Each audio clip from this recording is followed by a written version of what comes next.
நாடாளுமன்றத்திலிருந்து இன்று ஒரே நாளில் 15 எம்பிக்கள் சஸ்பெண்ட் செய்யப்பட்டிருக்கிறார்கள். இது தொடர்பான கருத்துக்களை நம்முடன் பதிவு செய்வதற்காக தற்பொழுது எம்பி கனிமொழி இணைப்பில் இருக்கிறார். வணக்கம் மேம். வணக்கம். இன்று ஒரே நாள்ல 15 எம்பிக்கள் சஸ்பெண்ட் செய்யப்பட்டிருக்கிறார்கள். அதுல நீங்களும் ஒருத்தர்.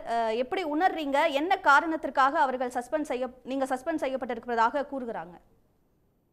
அவங்க சொல்லக்கூடிய காரணம் அவையை நடத்த விடாமல் அமளியில் ஈடுபட்டது, அதனால சஸ்பெண்ட் பண்ணிருக்காங்க அப்படின்னு சொல்றாங்க.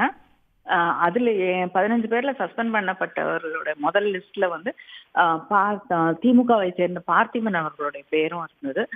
பார்த்திபன் அவர்கள் இன்னைக்கு அவைக்கே வரவில்லை. ரெஜிஸ்டர்ல அவர் கையெழுத்து கூட இல்லை. இருந்தாலும் அவரை வராத ஒருவரை சஸ்பெண்ட் பண்ணிருக்காங்கன்னா எந்த அளவுக்கு நியாயமாக சஸ்பெண்ட் பண்றாங்கன்னு உங்களுக்கே தெரியும். வைக்கக்கூடிய கோரிக்கை என்ன மேம்? நாங்க வைக்கக்கூடிய கோரிக்கை, நேற்று பாராளுமன்றத்துல பாதுகாப்பு இருப்பதாக சொல்லப்படக்கூடிய மிக அதிகமான பாதுகாப்பு இருக்கக்கூடிய ஒரு இடமாக இருக்கக்கூடிய பார்லிமெண்ட்ல 2 பேர் அந்த கேலரி, விசிட்டர்ஸ் கேலரியில இருந்து பார்லிமெண்ட் உள்ள குதித்து அங்க இருக்கக்கூடிய பாராளுமன்ற உறுப்பினர்கள் எல்லாத்தையும் தாண்டி அந்த டெஸ்க் மேல ஓடி 2 கேனிஸ்டர்ல புகைய பார்லிமெண்ட்ல போடக்கூடிய அளவுக்கு அந்த செக்யூரிட்டி லேப்ஸ் இருந்திருக்கு.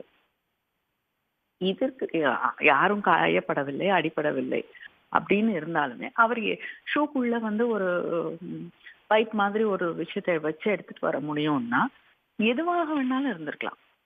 அந்த உள்ள ஓடி வந்தவர்களை பிடித்ததே எம்பிஸ் தான். ஸோ அது ஒரு நச்சு புகையாக இருந்தா எம்பிஸ் பாதிக்கப்பட்டிருப்பாங்க. வேற என்ன வேணாலும் கொண்டு வந்திருக்கலாம். ஆனா இவ்வளவு பாதுகாப்பு இல்லாமல் இருக்கக்கூடிய ஒரு சூழல் நாட்டின் பாராளுமன்றத்திலே இருக்கிறது. ஆனா ஆட்சியில இருக்கக்கூடிய பிஜேபி, ஒன்றிய அரசு இது மிக சாதாரணமான ஒரு விஷயம் நடந்திருக்கு அப்படிங்கிற ஒரு தொனியிலே இதை தாண்டி போக நினைக்கிறார்கள். ஹோம் மினிஸ்டர் இதுக்கு பதில் கூட சொல்லல. யாரா இருந்தாலும் ஹோம் மினிஸ்டர் அடுத்த நாளாவது இல்லைன்னா அன்னைக்கேவாது ஒரு சோமோட்ட ஸ்டேட்மெண்ட் கொடுத்துருக்கணும். அவர் பதில் அளிக்கவில்லை. பிரதமர் பார்லிமெண்ட்டுக்கு வரல இதுக்கு எக்ஸ்பிளைன் பண்றது.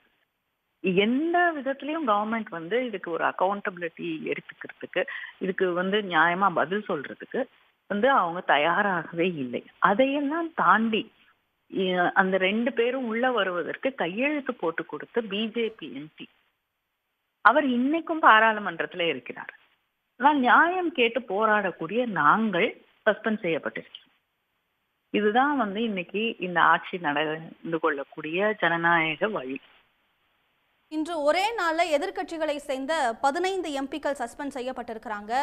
அங்க நாடாளுமன்றத்தில் அமர்ந்து போராடக்கூடிய அந்த காட்சிகளையும் நாங்க பார்க்கிறோம். நீங்களும் அங்க அமர்ந்து போராட்டமும் செஞ்சிருந்தீங்க. உங்களுடைய அடுத்த கட்ட நடவடிக்கை என்னவாக இருக்கும்? அழுத்தம் தரத்துக்கு வேற என்ன செய்யலாம்னு இருக்கீங்க? நாளைக்கு இந்த 15 எம்பிக்களும் பாராளுமன்றத்திற்கு உள்ளே செல்ல முடியாது. அதனால வெளியில தான் நாங்க போராட்டம் நடத்த வேண்டியிருக்கும். உள்ளே போராட்டத்தை நிச்சயமாக தொடர்ந்து மற்ற எம்பிக்களும் எதிர்கட்சியை சேர்ந்த மற்ற தலைவர்களும் நிச்சயமாக தொடருவார்கள். ஏன்னா இதுக்கு பதில் சொல்லணும் இல்லையா? ஒரு ஆட்சி அரசு இருக்கிறது, பாராளுமன்றத்துல இப்படிப்பட்ட ஒரு விஷயம் நடந்திருக்குன்னா it's not a simple thing. அதை இவங்க எதிர்பார்க்கறது போல நாடே அதை கடந்து போக வேண்டும், சாதாரண விஷயமா எடுத்துக்கணும் அப்படிங்கிறது நியாயம் இல்லாத ஒரு விஷயம். இதுக்கு நிச்சயமா ஸ்பீக்கர், இதுக்கு ஹோம் மினிஸ்டர், பிரைம் மினிஸ்டர், அரசாங்கம் இதற்கு பொறுப்பேற்றுக் கொள்ள வேண்டும். இதுக்கு பதில் சொல்லணும். அந்த எம்பியை விசாரிக்க கூட இல்லை. திரிணாமுல் காங்கிரஸ் எம்பி மவா மைத்ரா மேல ஒரு சந்தேகம் ஒரு விசாரணை கமிட்டி போட்டு அந்த விசாரணையிலேயே அடுத்த கட்ட விசாரணைக்கு கூட போகவில்லை. சிபிஐ விசாரணை முடியவில்லை, தொடங்க கூட இல்லை. ஆனா அந்த பாராளுமன்ற குழு ஒரு ரிப்போர்ட் கொடுக்குது. அதன் அடிப்படையிலேயே நீங்க அவங்கள டிஸ்குவாலிஃபை பண்றீங்க. சஸ்பெண்ட் கூட இல்லை, டிஸ்குவாலிஃபை பண்றீங்க.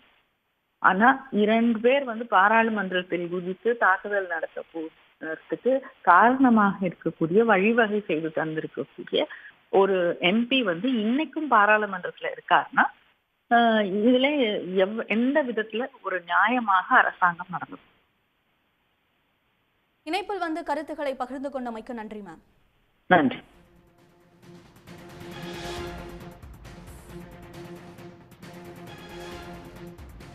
Our only demand was that the Indian Home Minister, Mr. Amit Shah, must come to Parliament and make a statement on yesterday's security breach in Parliament. For that, all the 14 MPs from the opposition parties across Congress, DMK, Communist parties, all parties across 14 parties has been suspended, which shows the mentality of this government. This government's mentality is becoming like the Hitler Raj of Germany, and which is not ready to hear or which is not ready to answer to the questions of the opposition parties. What will be the stand from now on?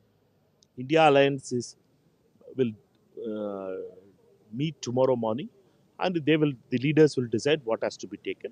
And we are united, and we are asking for a genuine demand, which is the Home Minister must come to the Parliament and answer, make a statement first, then answer the queries of the opposition parties. One last question is to you, sir. There are some reports also that one of the MP who was not even present in the house has been suspended. Is it true, sir? Yeah, Parthiban is not here. Salem Parthiban, the MP, is not there, but they had added it. Therefore, we think that the way the government is desperate and unable to understand the velocity of the problem. He is desperate, and they are unable to understand the names of the parliament itself, and they are doing it in a very knee-jerk reaction, and it is very unfortunate. A member of parliament who is not in the house has been suspended today. உடனுக்குடன் செய்திகளை தெரிந்து கொள்ள Sun news bell ஐகானை click பண்ணுங்க.